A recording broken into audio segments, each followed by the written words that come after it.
couple with a brick, brew and a friend, bleed orange and blue to the bitter end. Come and join us, DNVR. We are DNVR. We are DNVR, and we are live from Studio A. The A stands for a lot of moves. There we go. Yes. I wasn't prepared for that. Was that one what it this was time. yesterday too? No, that was action. A stands for action. Oh, yes, and we were getting a lot of action yesterday. There was a lot of action yesterday. But we got a little bit of action here today. We'll talk about that here in just a second. We're also going to give each one of the Broncos position groups a score 1 to 10, and then at the end see where they all rank in terms of inside the Broncos. There's 10 position groups. They're all going to get a score 1 through 10, and then we'll see how they stack up. But first, I want to tell you about our presenting sponsor, MSU Denver. Check them out, msudenver.edu/online, to see all they have to offer. 75-plus online and hybrid classes, 450 total classes. There's something for everyone over there. Whatever you are trying to further your education in, there's certainly a way to do it at MSU Denver. So check them out, msudenver.edu/online. My boys, what's up? We got the whole crew back today, feeling good as the Broncos don't claim Will Grier today. A little heart attack in Broncos country. Instead, guys, the Broncos add two guys, Nate McCrary and Mike Ford, a cornerback and a running back. That brings their total to 5 running backs on the team. Yeah, and so there starts to be questions here because they, based on people that are perceived to be on the roster, they are now at 55, right? Yep. Because you took the two guys, you put them on IR. It was expected that Shamar Stephen and Cam Fleming would fill those 2 spots. That hasn't officially happened yet. This has officially happened, these 2 waiver claims. So they are now at 53 with those 2 guys floating around out there. They don't have to put Stephen or Fleming on the 53, though. They could put them on the practice squad, give them more money. I mean, we know the minimum for a practice squad, but you can just go on up, and you can say, all right, we don't have room for you on the 53 right now, but we'll pay you what you were going to make anyway, and then when a spot opens up, we'll put you up there. The other thing that also brings into play is if you don't have them on the active roster in week 1 or the 53-man roster in week 1, then you can bring them back in week 2 and you're not on the hook for their full year salary. If they're on your roster in week 1, you're on the hook for their salary the whole year because of the vested veteran rule. So it wouldn't surprise me if procedurally we see Stephen and Fleming start off on the practice squad because, of course, now you can have up to 6 veterans on there, guys with any level of experience. They changed the rules last year. Rules are the same this year as they were last year, so that's a possibility as well. Right, and there's like 1 billion spots on the practice squad now. So 16, yep. You can pretty much fit anyone you would want on the practice squad on your practice squad. I think the Broncos wanted to fit Adam Prentice, for example, as well on the practice squad, but he is now a New Orleans Saint, claimed off waivers this morning. It kind of reminds me of like the 68-team field in the NCAA tournament. Like if you're the 69th team, Right. You don't really have that much of a claim. Like you can't be that mad if you didn't make the 53 and you're not on the 16-man practice squad. Like you didn't even get close to making the team. Yeah, it's a good point. Broncos, guys, for the first time in a long time, lost 2 guys in waivers. Means that they may be pretty deep. They lost, of course, fullback Adam Prentice to the Saints to be next to Jameis Winston, and they lost Trey Marshall to the Chargers. Interesting. Adam Prentice to the Saints. Sean Payton. We're gonna rock the fullback out there. A little bit, yeah. Interesting. Give Jameis Winston a little bit of protection. Trey Marshall's kind of one of those guys who it feels like kind of got stuck in his development. He came on really strong. Vic Fangio loved him his rookie season, or maybe that was his second season, but it never felt like he kind of got over the hump. And then they drafted his replacements. Right, of course. In Jamar Johnson and Caden Stearns. And then you keep PJ Locke around. He's your veteran in the room.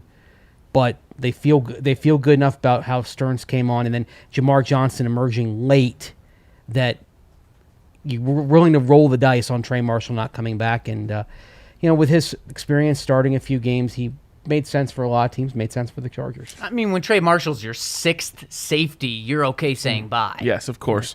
Anything we need to know about Mike Naughton Ford and Nate McCrary? Big Mike Naughton is Ford. Big Mike Knott. It has been around for 3 years. Undrafted guy from both of these guys from very small schools. Do you even know what conference they're from? No, I know. What is it? Southeast Missouri and Saginaw Valley State. Exactly. Can we get some mascots on those guys? Can we get those off the top of your head, Mase? No, Saginaw Valley State is in some conference in Michigan. I'm not sure what, and I don't know their nickname off the top of my head. I'm gonna say they Stumped us are all. the Seminoles. I could see it. Why? They're the Cardinals. I don't know. I was just going with something that started with an S. Cardinals, kind of. Yeah, Seminoles. That's what you think of when you think of Michigan. Is a Native American tribe that's in Florida. That's true. I wasn't really thinking about the true meaning behind that. Just the Saginaw Seminoles. That sounds good. It does sound good. And Southeast Missouri is The Seminoles. no. They used to be the Indians. Oh. Now I believe they are the Red Hawks. I believe. Okay. There we go. Southeast Missouri Red Hawks. Yep, Red Hawks. Love But it. they were the Indians for a long time, and then they changed their name because they didn't want to have a Native American name. So There we go. and they're in the Ohio Valley Conference, I believe. Okay. So, we've got 2 guys coming in from there. One named after a car dealership. And then Nate McCrary. Yes, Nate McCrary, a rookie this year, a bigger running back, 6 feet, 214. And he's a guy, you got to imagine he's a special teams baller, is the reason they would bring him in to be a 5th running back on this team. See, I don't know about that. I don't know if they're going to keep 5. But I get no. If I'm Royce Freeman, I'm nervous. Yes, right exactly. Yeah. Yeah. might take a minute away from my phone. now. Yeah. Miss a couple calls maybe. Yeah, and Give them a guys, chance to think it over. some guys are finally being signed to the practice squad. Yeah, Brett Rippin signing to the practice squad. That's And- Coach ripping to you. Yeah, exactly. And you also have rookie Seth Williams. No surprise there. We knew that they were going to add 3 receivers to the organization today. Wouldn't be surprised to see Tyree Cleveland come back too, especially since he didn't get claimed. Right, exactly. And we talked yesterday about like the biggest name maybe that was out there was Travis Fulgham. I don't see him getting claimed yet, although I haven't been on since we started the show. Does that shock you? He would have been claimed by now. Right. So I don't know. I don't know his standing and how all that stuff works, but yes, I mean this is a guy who had multiple 100-yard receiving games last year. There must be something else going on, right? For him to be cut and then not claimed by any team. Cut by the Eagles, though. Maybe I don't know. Maybe he requested to depth not be is- claimed or something like that. Maybe, yeah. Maybe. And then that makes you wonder what's going on. He wants to be a Bronco. There you go. Dead set on it. But that's I guess one that people have their eye on. Maybe there is something else going on there. Yeah, and that's a guy that we talked about yesterday. Could be brought in to be one of those 3. Yep. All right, let's get into our little exercise here, and we'll just start with the quarterbacks. We'll go through the roster the way we normally do. So it's going to be interesting because this is the most important one. We're starting here. You got to give the Broncos quarterback position a score between 1 and 10. For the exercise of later coming back to see where all these positions rank within the team. So be thinking about the rest of the team and where it would probably rank for you among all the positions, and then give your score based on that. Can a position have the same score as another position? Yes. Okay. Only because it'll just complicate We'll just things. rank it right Yeah. away. Okay, quarterbacks. Well, I mean, this is tough. It's a tough place to start, Ryan. Probably only going to go up from here. And that's a scary place to start when you're talking about the quarterback position, like you said. I have to go below a 5 because this is not an average group. I mean, the 2 guys they have were below average last year. I will say if you compared everyone's starter and backup, the Broncos backup would probably rank higher than a good few teams. Right. That's a nice change from previous years. Yes, but that's about the best thing I can say about the group, at least as it relates to the league. And that's why I'm going to go just slightly under a 5. I'm going to go a 4. Okay. You know, I think a lot of people would argue that the starter they had, whether it was Drew or Teddy, would be a 3. But because of that backup, I'll give him a 4. I'm going to give them a 5. Okay. I reserve the right to come back and lower this later, depending on where these other. I think that still probably grades out as the lowest on the team, and that's a problem. Yeah. It is. 5.5. Wow. Mase being nice to the QB. Well, All right. I did this exercise 3.5 months ago when I submitted my Broncos preview for the Lindy's NFL Preview magazine, scale 1 to 10. And so that's what I gave the quarterbacks back then. And my opinion is unchanged. You have, one Wait, guy. you wrote the thing for the magazine? Yeah. We didn't even see it. We didn't hear about it. What's the deal here? Oh, sorry. Yeah. Yeah, I wrote the preview for the magazine. So it's kind of, you could still buy it on newsstands right now, even though it's not too late to buy it. What the heck? So I gave him 5.5. I haven't seen anything to really change that. Teddy is Teddy. Drew made some steps forward, but not enough to be the starter. There you go. You have a couple of guys who, if they hit their ceilings this year, are lower mid-tier, maybe mid-tier. So 5.5. Yeah, I think that's fair. All right, let's go on to the running back position. This should be a big swing in the other direction. It should be. You've got Melvin Gordon, of course, who has been a solid NFL starter for many years now. And then you have the excitement factor in Javonte Williams. Of course, there's 3 other guys right now. Mike Boone is injured. We were excited about him before the injury, which is a bummer. Royce Freeman is I would call him a replacement level NFL running back. Might be about to be replaced today anyway. Yes. And we don't know anything about Nate McCrary other than the fact that he went to Saginaw Valley State. Yeah, guys, this is a really good spot to be in. The Broncos have the 4th highest paid running back on the team, or in the NFL right now in terms of cap hit, and he looks like he could be close to that. And then you have Javonte Williams, who you traded up for. This is a great spot to be for the Broncos. So I'm gonna go in 8 here, because you don't really need to look at the 4th and 5th guy on the roster. And when you look at the 3rd guy, the Broncos may have one of the most explosive 3rd guys in the NFL on their team when Mike Boone is healthy. And I think that Melvin Gordon, he was on pace the last 7 games of the season to average 1,200 rushing yards. I think that's the Melvin Gordon that the Broncos are getting this year. And then you add another guy who I think by himself would easily be a 1,000-yard receiver or running back this year. Okay. I had him as a 7 3.5 months ago. I'm bumping that up to a 7.5 today because Javonte Williams has looked so good this summer. Melvin Gordon has been what you expected.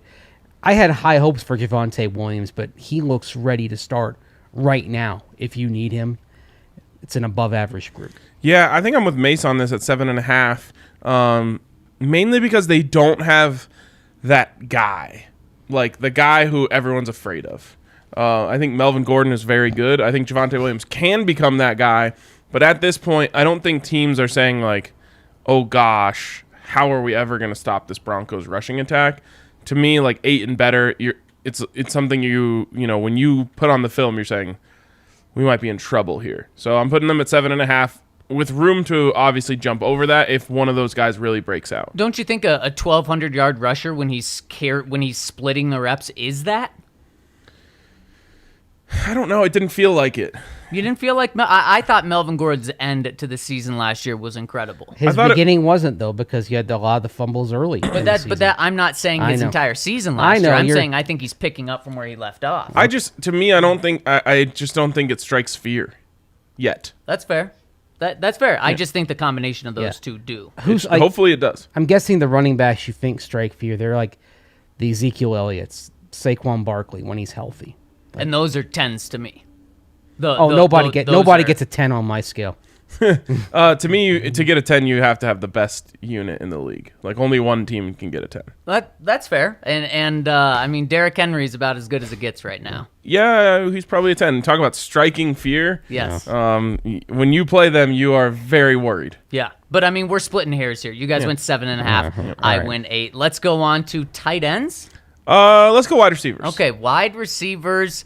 Man, I gotta hurt the Broncos a little bit for cutting their depth. Now only half a point for yesterday and getting rid of Trinity Benson. But this one really strong group because you love what they have at the top. But with Cortland Sutton, I still just need to see it right now. I'm gonna go 7.5. I think it's a really, really good group. Yeah, I guess this is where I make up that half point that you gave to the running backs. They're an 8 for me. I could probably even be talked into going a little higher than that. The only thing that stops them from being, in my mind, a top 5 group in the league is who's throwing them the ball. So, obviously Cortland Sutton, Jerry Jeudy, KJ Hamler, Tim Patrick. I think if you look at the top 4 for just about any teams, you'd come away saying the Broncos are way up there. The only reason why I'm not saying this is an 8.5, 9 is because I don't know if they're going to be able to be used to their full capabilities. But that's not on them. That's no, on it's not. Somebody else. But it does. You have to see it to be able to say that, in my opinion. You know what? Before last Saturday, I was actually going to downgrade this from an 8 to a 7.5 because I wasn't really convinced that Cortland Sutton was back to a level he needed to be effective. But then you saw him on Saturday, had a couple of catches. I like the sliding catch in the end zone as well. That actually shows an awful lot about kind of where his knee is and kind of the confidence that he has in it. So the grade I had was an 8 back in May. Sticking with that here, 8. So you don't hurt him at all for getting rid of their depth. I mean, you're talking about wide receiver 5 here. That's fair. Well, kind of wide receiver 4. I don't think Deontay Spencer has proven at all that he's really a wide receiver. No, like KJ Hamler, Tim Patrick, they're 3 and 4. They're 3 and 4, right? And so Deontay I see Spencer's what wide you're saying. receiver 5. Yep. Yeah, that's fair. Yeah. That's fair. And I think both of these groups, running back and wide receiver, have the capability of being top 5 units in this league. So what did you go? You're staying 8? I'm staying 8. Okay, cool. Tight ends. You've got obviously the top level Noah Fant, Albert Okwuegbunam, and training camp darling Eric Saubert. Stud. Yeah. I mean, big. He's the best blocker on the team. He can catch. Yeah. He really impressed me. I feel like he was now. We've said this before in the preseason, but I feel like he was what they wanted, like Jeff Hireman to be. He was what they wanted Nick Van Ette to be. Yep. He looked like he might actually be that guy. even though like you look at his career, he only has 10 catches. Yeah, I guess they wanted Hireman to be a much bigger passing threat. But he looks like the guy that intrigued a lot of people back in 2017 coming out of Drake. You had that was the year of the small college tight end. Eric Saubert was kind of small college tight end too, coming from Drake, non-scholarship FCS. And give credit to Wade Harmon, who coached him in Atlanta early in his career and was the main voice responsible for bringing him in. I mean, he looks like he's going to play 30-40% of the snaps this year.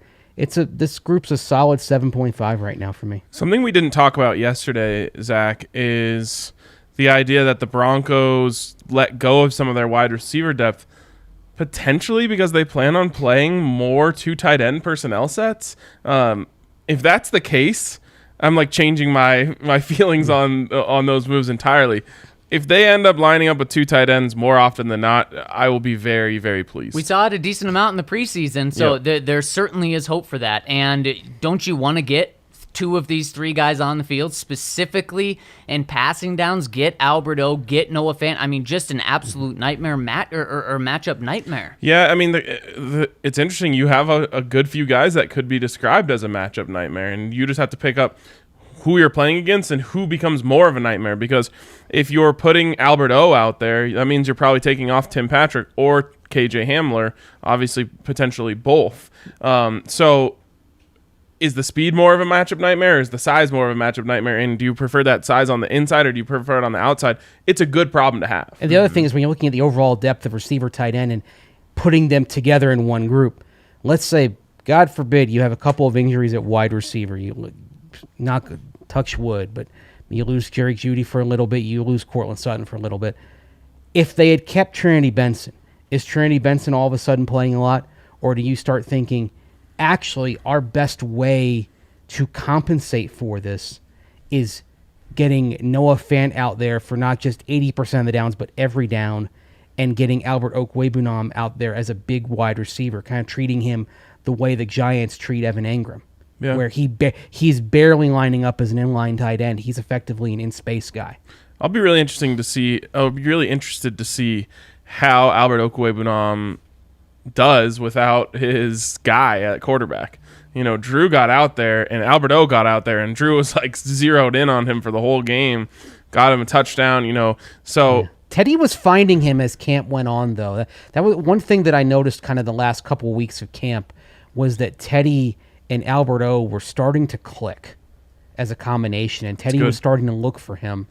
And I don't think Drew Lock not being in there is going to have a real negative effect on Albert O. I hope, but I just know that Drew was like out there looking for him. And I don't know if Teddy's going to be that way. I mean, there's a lot of other options out there. So what are you going with? Mase is going 7.5. I'm going 6.5. 6.5? Okay. I like. And now, why is that the weakest position in terms of offense, non-quarterback? Just because I don't think Noah has lived up to expectations yet. Albert O is obviously coming off the injury. Salbert is just a pretty standard guy. Maybe I go 7. But I just went with my gut there, 6.5. That's fair. And again, it really comes down to it might not be his fault. This comes back to the quarterback position, but Noah hasn't exactly been a dominant force yet. He can be. He should be. It hasn't happened yet. And that's why I'm going 7. I'll meet you guys right in the middle here. Is just Noah Fant's potential is through the roof with what he can do. And you do like the depth there, but it's pretty unproven in terms of Noah Fant being dominant. That's still a little unproven. And then the depth there is obviously very unproven. So I like that, going 7. All right, should we move to the offensive line? Yes, this is an interesting one. And we talked about this yesterday, Mase. Zac is starting to feel like Glasgow to center could happen any minute. Do you feel that way? No. I don't get that sense just from what they've been saying and how they've been hyping Lloyd Cushenberry all summer. So then what do you think of all of the, not just hype being talked about, but hype on the field by getting Netani Muti in left and right? That's just making sure that he can be the first guy in no matter what. Now, the question I think becomes, if you have an injury at tackle, what do you do? Because that's where it's interesting, because if you look at the backup offensive linemen as a whole, just separating them from saying, okay, guard, center, tackle, they're all in one group. The top backup right now is Netani Muti, then Calvin Anderson. But Anderson's a top tackle. So is it possible that, let's say you have an injury to Mase or Garrett Bowles, that Anderson goes in immediately, but then in the following week, you start shuffling things around and you say, okay, maybe we move Reisner out to tackle. We shift around and get Muti in there because he's then one of the best 5 remaining. That's the thing that I think could come into play. Well, Mase, here's where I disagree with you. I don't think that they've just been wanting to get Netani Muti a couple of reps here and there because of how often they've done it. We've seen it really over the past 2 weeks. We've seen it nearly every practice. They're getting him a decent amount of snaps with the first team. We've seen it in the games where they're putting Netani Muti in there, even when the starters are out there. To me, that says we're doing more than just making sure that he can go in. I think coming into this year, the Broncos were comfortable with him just going in. But they're not doing it at Cushenberry's expense, though. Cushenberry's still playing. But the guy who's losing snaps is Glasgow. And what Vic Fangio said yesterday, I think it's because they're very comfortable with Glasgow sliding over. Vic said it yesterday when asked about why didn't you keep Schlottman on the roster, and he said it's because we're very comfortable with Graham just sliding over and playing center. So I think that's a contingency plan. That doesn't sound like a starter. That sounds like a contingency plan if something happens to Cushenberry and that they probably don't think Miners is ready. That's how I read that. I think they trust Graham Glasgow sliding over to center and taking Lloyd out more than they do keeping Lloyd in and having Netani next to him. That's personally, and I'm not trying to convince you. I just think we've seen too much of Netani for it to be just making sure he's okay. If we saw Cushenberry removed at center, I'd agree with you. We did see that a couple of times in practice over the past few weeks. We didn't see it in the games, and they kept playing. They kept putting him out there, and they actually gave him more playing time. I think that's a confidence thing, personally. Yeah. We'll see. To me, you have to figure out a way to get Netani Muti on the field. I don't really care how you do it. Even if you're just rotating him in, honestly, for a couple series a game, just to continue getting him experience. Either way. Let's rate this offensive line. I'll start here. If you go through each position, you should feel pretty good about 3 of 5. So I guess what are you talking about? Left tackle, left guard, and right guard. Okay. Because a little hesitancy there for feeling pretty good. I'm hesitant because I don't necessarily love Graham Glasgow, but because you have a great contingency plan there in Netani Muti, if you had to turn to him, I would end up feeling better about the position. So for me, that 3 out of 5, I guess you multiply that by 2, you get a 6. Yep, and that's exactly where I'm going to, because when you look at the group, you feel better than you have in a long time, but then you think about, okay, where does it compare to other groups on this team? It's not better than any of the groups outside of quarterback in my mind that we've talked about. Slightly above average, and I still have a lot of questions about this. I'm questioning how good Garrett Bowles is going to be, just if he's going to be any close to his caliber last year. Dalton Reisner, we've seen a couple of struggles. Lloyd Cushenberry, we obviously know. And right tackle, I mean, it's just a rotating door there. So a lot of questions, but to me, why I give them a little bump is because of what they have backing up. I love their 3 backups. I love Calvin Anderson and Tani Muti, and maybe midseason I'll love Quinn Meinertz as well. I love the prospect, but in terms of a true player, he's going to need some time, but I really love the backups they have, and that's the first time that I've been able to say that in a long time about the Broncos offensive line, so I'm joining you there, Ryan, with the 6. I feel good about Bobby Mase at right tackle. I know it's been a revolving door over the years, and Bobby's probably a 1-year solution there, but I feel comfortable with him on that side. Probably more comfortable at right tackle than at any point in the last 6 or 7 years. Really, the only question is health.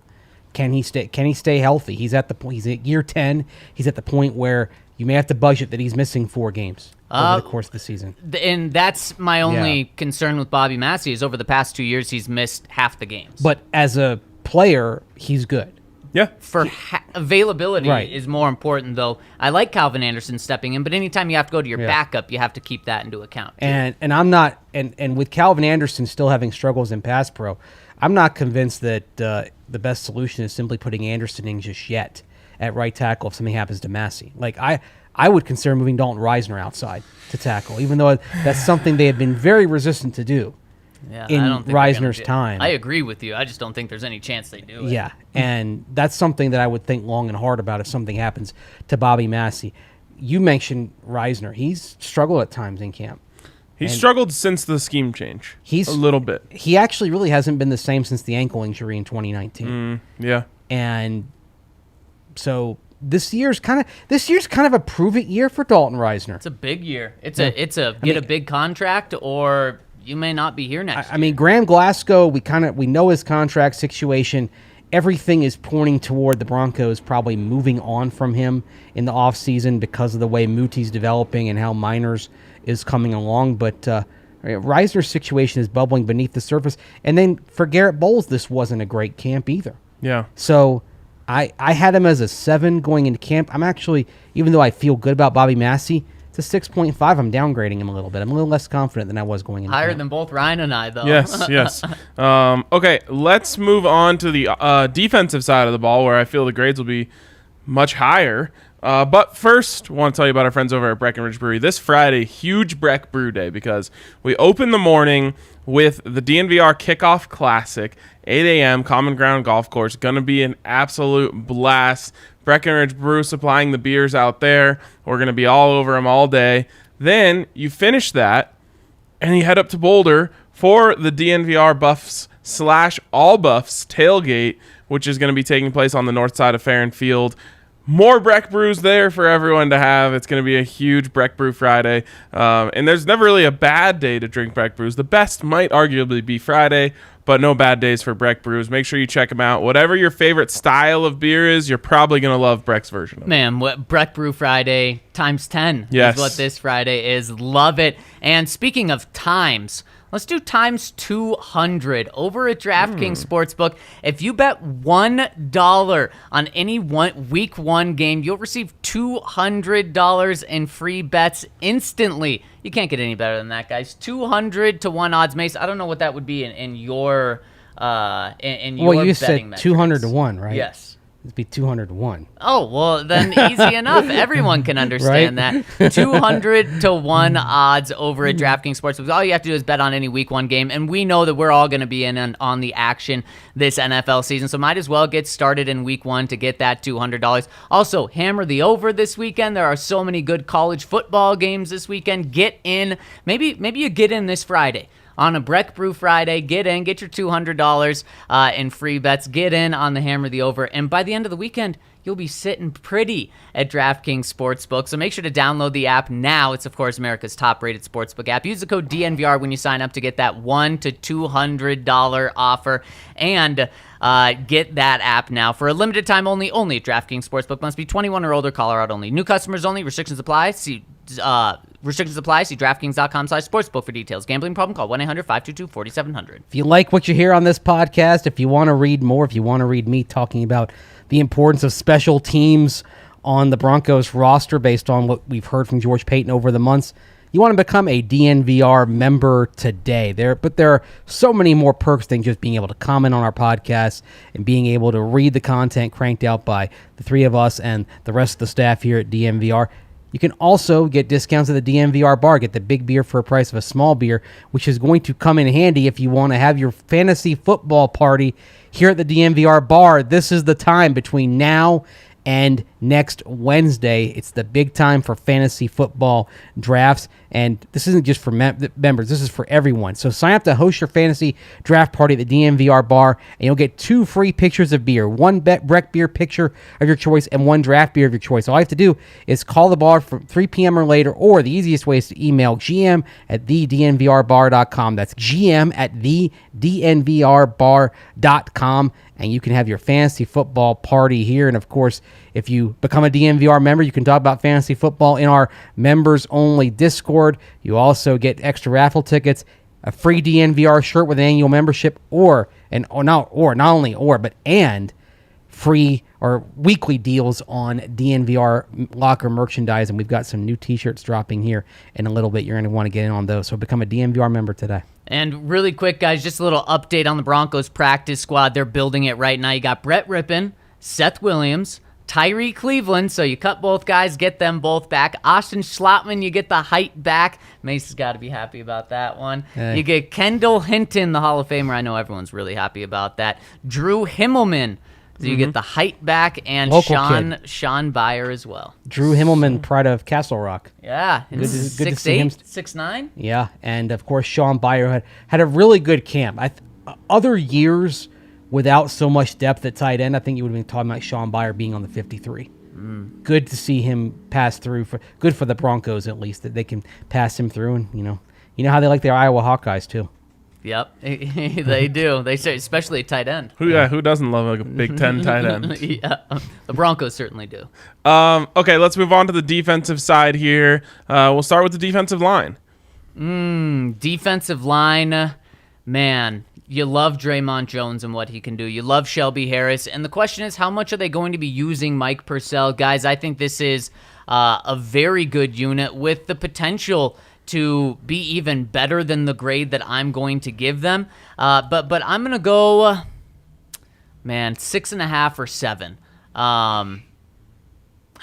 With what Draymond Jones can do, guys, I'm going to go 7. I'm going 7 as well. It's what I had going in, but I had high expectations for Draymond Jones. He hasn't disappointed.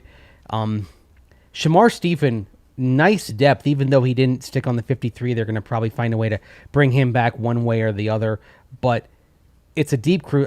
I'm still not sure about keeping Jonathan Harris over Shamar Stephen.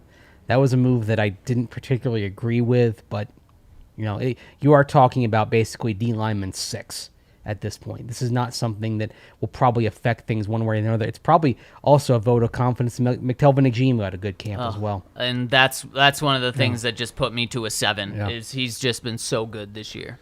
Yeah, I mean, I think you could go even higher, but I think you're probably in the right spot. 7, what's interesting is to see where this ends up in the defensive rankings, because it's a very good group, but the competition is just so high there.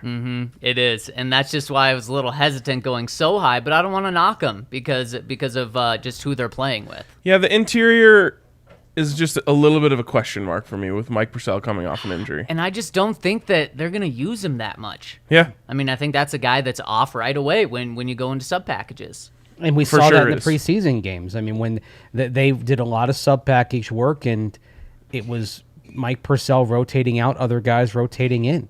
So It just- I don't know if there's going to be much of a role for him. You are going to have to stop the run.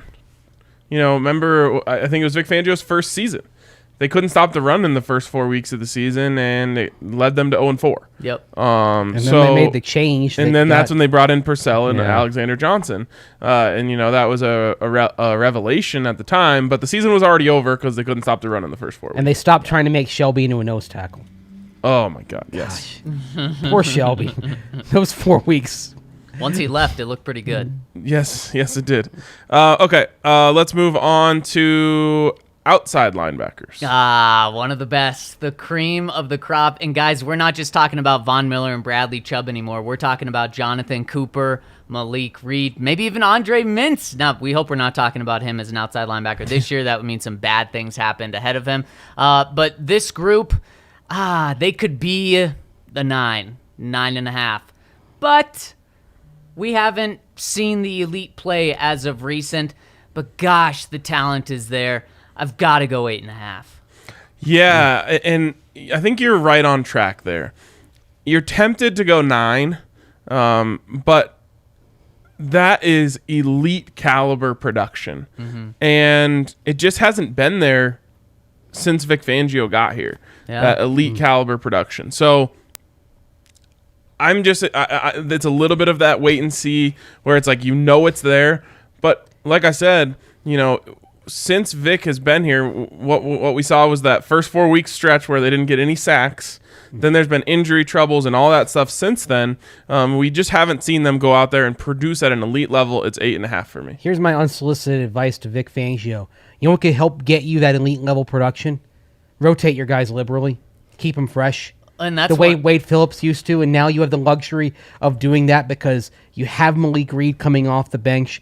You're excited about Jonathan Cooper's prospects, but let's just start with Malik Reed already being proven as a contributor. Even if Cooper had not emerged, Reed going back to the second team alone for me is enough to say, all right, Vaughn, we're going to rest you 25% of the snaps. We're going to do the same for you, Bradley, and we're going to let Malik pick it up. Well, and Mase, that's yeah. why I asked Vic yesterday, will they have a significant playing time and role on defense, or are they just going to be special teams? And I'm happy that he said both, because I think of significant as 25-30% of the time. Yeah, and I hope that's what it is, because younger Von Miller got more rest than older Von Miller got in 2019. And I don't think that's the equation that you want to have. No. So hopefully he's gotten religion on that. It's an 8.5 regardless because of the quality and depth that you have. And again, this isn't so much Cooper. Cooper's had a great camp, but I got to see it from the regular season. It's knowing that Malik Reed can play. Yep. And man, we didn't. I promised everyone we didn't talk about our grades before, and we're kind of right on track here. I will say, even like that depth is so good that it could be the reason why you bump it up to a 9.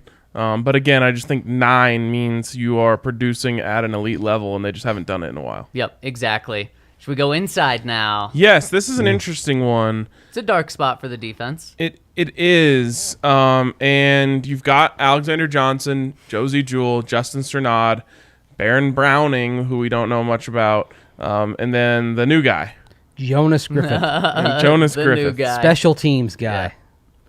For me, guys, I'll start off. This is an average group. It's very average. You like the young depth you have, but you haven't seen any of those guys in a game yet, including the new guy, Jonas. And Josie Jewell and Alexander Johnson, they're serviceable, but for me, I'm going a straight 5 here. Ooh, I mean, So tied for the lowest spot on the team. Guys, we can't be rating this team 7s and 8s when they haven't won a game, Well, or they haven't had a winning season I since guess 2016. I guess maybe. I mean, it's funny because like when we do these 1 to 10s, everyone's got kind of a different scale. I don't like 5 is. I think 5 is average. At least that's how I was viewing it. Yeah. That's why I started off by saying the quarterback Yeah. position at a 5. I had to put him below that. I mean, I'd say 6 for this group because because Jewell and Johnson do good things against the run. I did think it was interesting as camp went on and we got into the preseason game last Saturday when they went sub package. You saw like on Saturday it was in the starting lineup. Josie Jewell was out there, not Alexander Johnson. So as Jewell moved ahead of Alexander Johnson at this point. I picked up on that too, Mason. Yeah, it feels like it. And to me, that feels like it in a bad way. It wasn't Alexander Johnson the guy that was supposed to become the Pro Bowl linebacker if anyone was going to on this roster? And it seemed like his first year that they were going to do that. And we do have some news on the running backs, guys. Broncos are cutting Royce Freeman. There it is. Ian Rappaport. That's not for whom the bell tolls, it tolls for thee. Yeah, I mean, this feels overdue. It's not like... I just don't think Royce ever had it. He was, like I said, a replacement level running back, I felt like, in the NFL. Not going to kill you, not going to do anything too special. I will also say, speaking of not being the same since an injury, he came on really strong his rookie season, and then he had a high ankle sprain, and I never saw him have any explosion after that. Which is crazy that could linger that long or just take that sort of toll on you. But he was legitimately looking like breaking off big chunks early on in his rookie season. I remember we were even like talking about a t-shirt at the time. And then he had that high ankle sprain. He missed most of the rest of the season, or at least a large chunk of that season. He was never the same when he came back, and I never saw him have any explosion after that. Yep, it's a great point. And I remember Royce, when he had that injury, he seemed so bummed because he knew how much of the explosion it was taking out of his game. Yeah.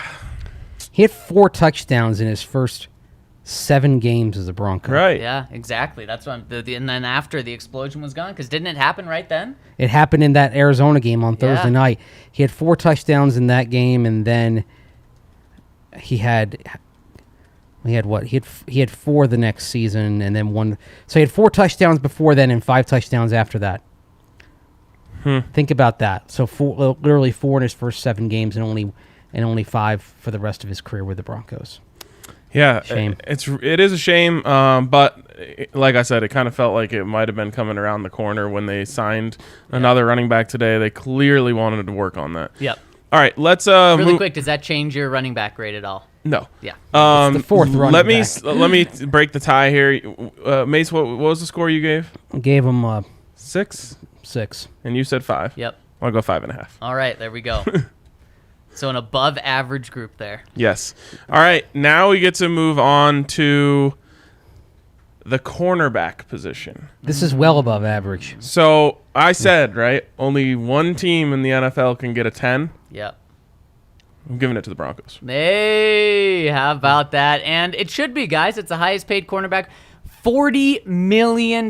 Think about that. They're paying 4 guys an average of $10 million plus Patrick Surtain. I mean, it's insane what they've done, so it should be really high. I'm kind of like Mase. You know, you got to be perfect, and these guys are a new group, so that's kind of why I'm going to cut them a little notch, but I mean, 9.5, it's as good as it gets. For me, it's just like your 4th corner is Pat Surtain. Yeah. And he would be the number 1 corner on like several teams. It's very fair. Yeah, it's a 9 for me.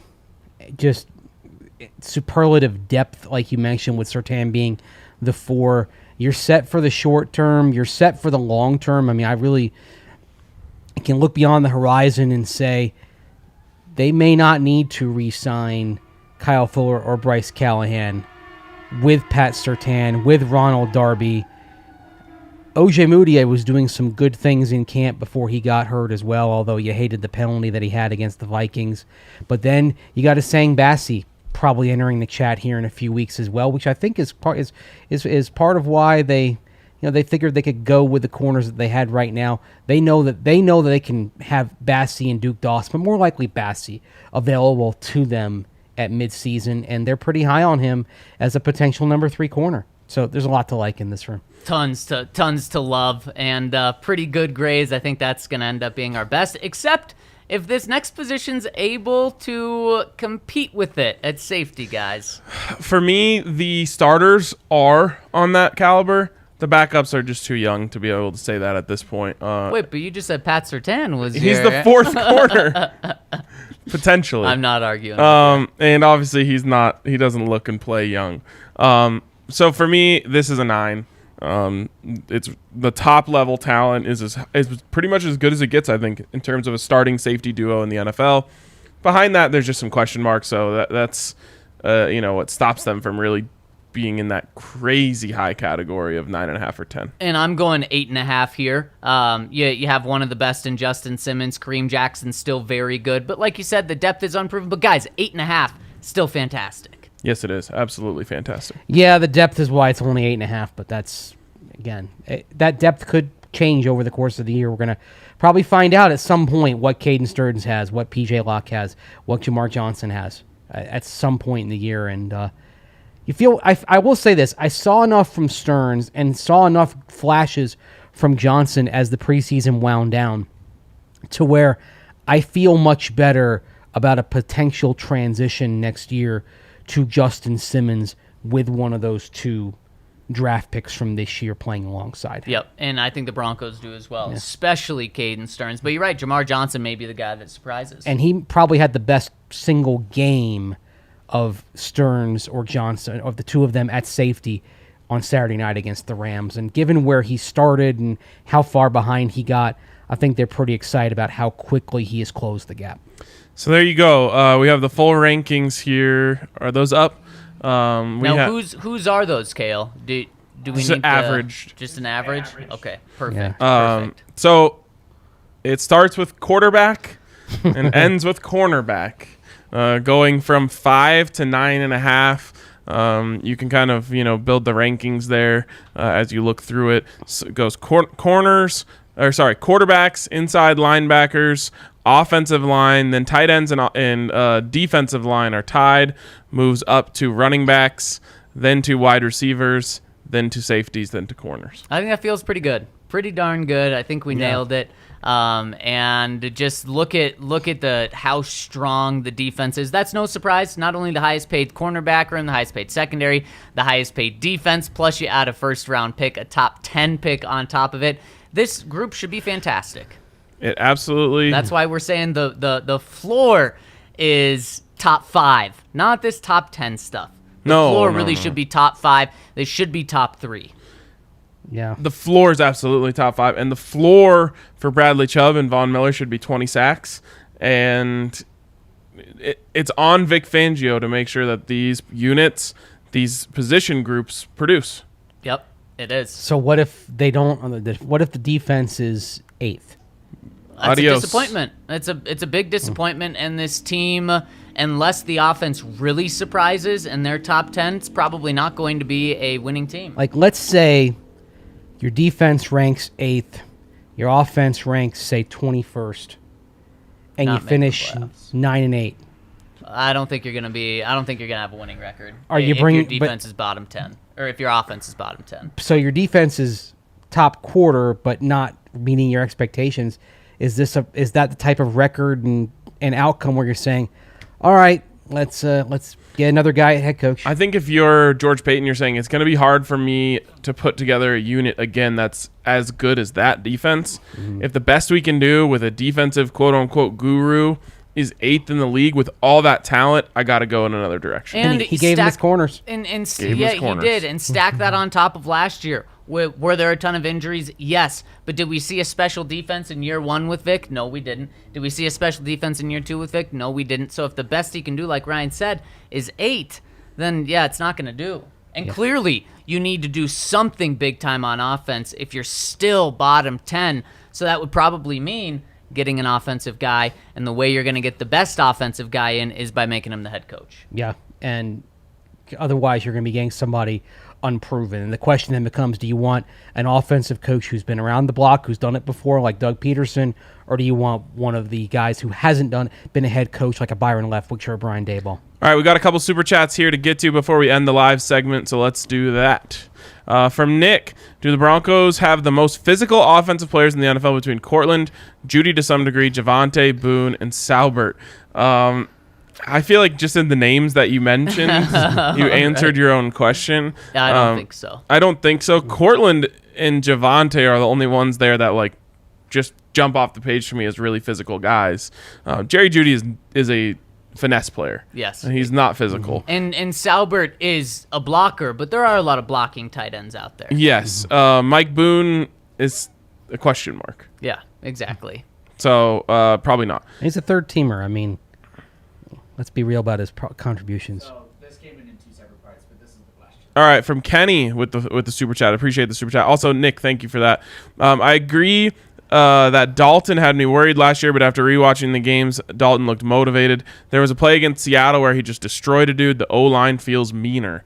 You need an O-line to be mean. And so I think we all have a lot of hope for Dalton, but you would just be lying to yourself if you ignored the fact that it hasn't been the same for him it wasn't the same for him last year. And I completely agree with what you're saying in terms of you want the mean, but guys, we've been sitting here since Menelik Watson was here and saying this O-line's nasty. He's a boxer. We need to see the nasty, right? And really, when we talk about nasty, it either means they're getting tons of penalties every game, or it means they're just really good. Yep. And when you're really good, you're pushing people around. And so I think that this team can be a top 10 unit in the NFL, but there's a lot of question marks there for I'm not ready to put my stamp on that. You know who brings the mean? Who? Natani Muti. Yes, he does. That's why he's going to be playing some point. You guys are desperate for him to get on the field. I think the coaches I really are. am. And I think the coaches are. All right, guys, that's going to wrap us up on the live side of things. If you enjoyed the show, hit us with a thumbs up. If you want to hear the rest of the show, you can get it anywhere you listen to podcasts. But we'll be back with you tomorrow on the DNVR Broncos podcast. On the live side, you can catch the rest of the podcast anywhere you listen to podcasts.